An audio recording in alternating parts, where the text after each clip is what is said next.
breaking news today. Please subscribe and then check notification box to get all breaking news alerts. Breaking. Tragic sudden diagnosis about Trump's health released. It's only been 24 HRS. Liberals have compassion for everyone except for conservatives, of course. Their mask of human compassion quickly melts away when someone stands up to their broken logic with a conservative viewpoint. The mantra of love and compassion turns into a license to do any harm necessary when it comes to protecting the liberal agenda. The biggest crusade of the left, from the top of Congress down to the everyday social justice warrior at the moment, is to remove the hated President Trump from office. He is the embodiment of what they hate. A man's man with a clear purpose to put American values back on top and to lead the country back towards smaller government and more freedom. This doesn't sit well with the liberal politicians who have found a very cozy place in Washington and don't plan to give it up without a fight.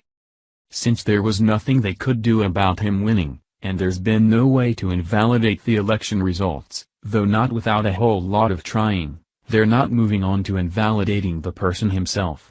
President Trump went through just as much as any president to obtain his office, but liberals are now trying to say that he's physically unfit for office.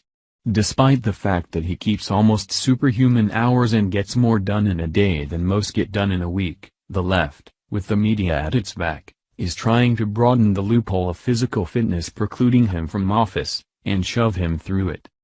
Since the actual tests that the president recently underwent didn't come back the way they hoped they would, the media has turned to its old standby, try to convince the people of something that they made up. The Hill reports that CNN is leading the charge in changing public opinion about President Trump's physical condition. CNN's chief medical correspondent, Dr. Sanjay Gupta, said Wednesday that he believes tests reveal that President Trump has heart disease. Gupta said dating back to 2009, Trump started to have these tests that are actually looking for the presence of calcium in the blood vessels that lead to the heart.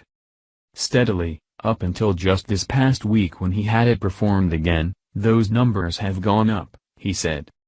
When they get to a certain range, that means he has heart disease.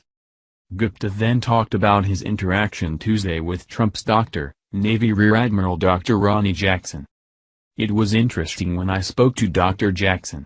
At first, he said he passed all the tests with flying colors, Gupta said. When I asked him specifically about that test, he did then concede that, in fact, the president does have heart disease.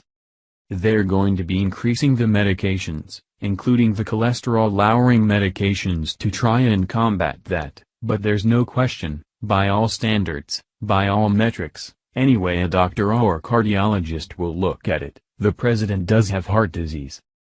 Gupta said it's controllable with medications, adding that Trump needs to have his diet under control. But he does have heart disease, he said.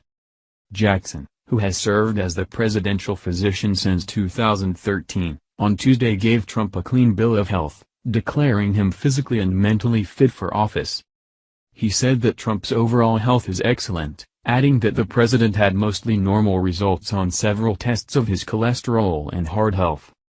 His cardiac performance during his physical exam was very good. He continues to enjoy the significant, long-term cardiac and overall health benefits that come from a lifetime of abstinence from tobacco and alcohol, Jackson said.